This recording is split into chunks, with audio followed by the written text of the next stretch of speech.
Far too many people who are preachers are failing to properly nourish the people of God because they are trying to perform the Bible rather than prophesying the word.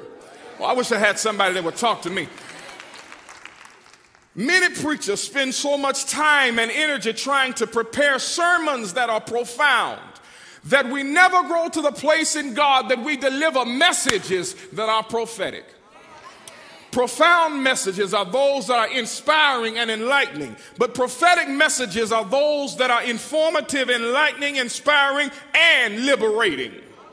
Profound messages require insight and intellect, but prophetic messages come directly from heaven. What I'm trying to say to you is that in these days, God is not looking for some preacher that can stand in front of God's people and tell you about how things used to be, how we made it. We're looking for somebody to tell us how we get over now.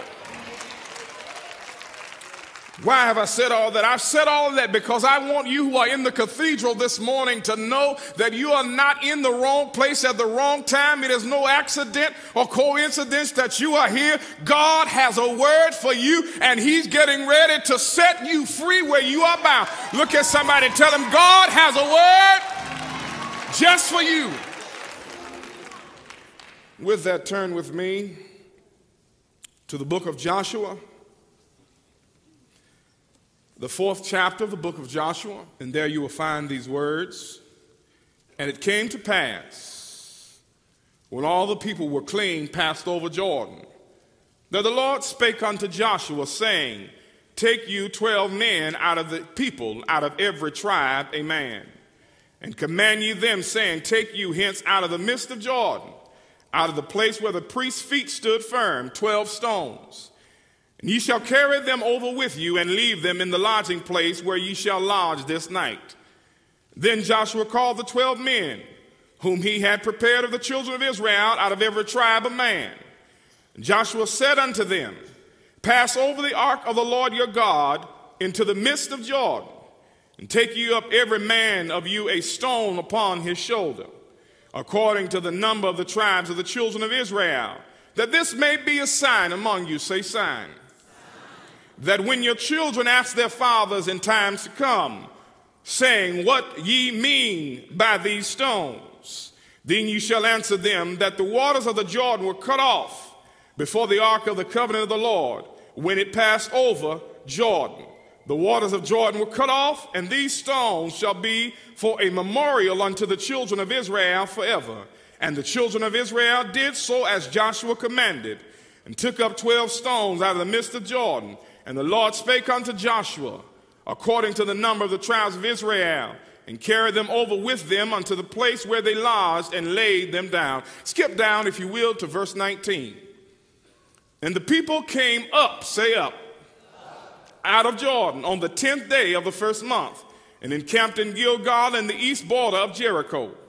And those 12 stones which they did took out of Jordan, did Joshua pitch in Gilgal. And he spake unto the children of Israel, saying, When your children shall ask their fathers in times to come, saying, What mean these stones? Then you shall let your children know, saying, Israel came over this Jordan on dry land. To sing, yes, we can. I want to talk with you for a few moments from the scriptures where in Numbers, Moses asked a question of the spies that he had dispatched out to search out the land of promise. He asked them, Can we take the land? The record is that 10 of the 12 brought back an evil report and said, No, we cannot take the land. But 2 of the 12, Joshua and Caleb, said, Yes, we can. I came to tell somebody that too often we listen to the majority who say, no, we can't. But God is looking for some who are willing to say, like Joshua and Caleb, yes, we can. I wish you'd turn and say that to somebody. Yes, we can. The violence of poverty, disease, death, disaster, and destruction have permeated nearly every sector of our society. And you all know that we're becoming more and more and more violent as a society. The question of our time begs the question, can we change things around? But I came by here to tell somebody, yes, we can. We are living in times where too many churches are preaching a feel-good, convenient gospel that is forgiveness heavy and holiness weak, while too many others are preaching a gospel that is predicated on the fear of eternal damnation rather than predicated on internal transformation. Oh, I wish I had somebody to talk to me. I preach in this house. I better say that again. Too many churches are preaching a gospel predicated on the principle of fear of eternal damnation, rather than preaching the gospel of Jesus Christ, which is based on internal transformation. He said, I come that you might have life and have it more abundantly. That's the Jesus that I know. Then I hear church folk, Pastor D, all the time talk about when we get to heaven, we're going to sit down and talk with the prophets of old. We're going to sit down and shout at the welcome table, and we're going to talk with mama and them and grandmama and them. Well, what you going to talk about? David going to talk about how he slew Goliath with a slingshot. Daniel's going to talk about how he wrestled the lion in the lion's own den. Shadrach, Meshach, and Abednego going to talk about how they stood up to Nebuchadnezzar. But what you going to talk about? How you rolled past Bankhead Highway and saw the prostitutes and the drug addicts on your way to shout in somebody's church, and you didn't even so much as pray for them. What you going to talk about? Are you going to talk about how you saw environmental racism and did not stand up in the times in which you live? What you going to talk about? Are you going to talk about how you damned gay and lesbian men and women to hell while you sleeping with everybody in your congregation? What are you going to talk about? Are you going to talk about how much money you had driving your Bentleys and your Rolls Royces while the people living in your community are dying and starving from hunger? What you going to talk about? 40 years ago, there rose a generation of Americans that stood in the face of police dogs and billy clubs and Klan members in police uniforms. And they sang, "We shall overcome."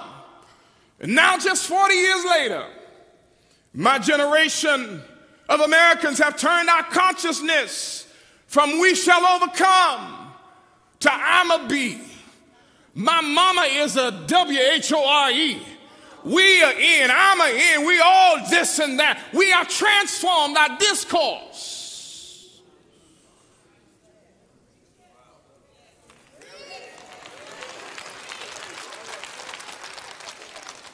But the good news is that God always finishes what he starts. This generation of Americans are the beneficiaries of so much, yet we are the contributors of so little. Children are consumed with violence. And the reason that we have a generation that is so hell-bent on violence, that they would carjack, that they would kill, they would steal, rob, and maim each other. Yes, I'm preaching the gospel. The reason we have such a generation is somewhere somebody forgot to lay the stones. The reason why our children call themselves out of their names is they don't know who they are, because somewhere somebody forgot to lay the stones.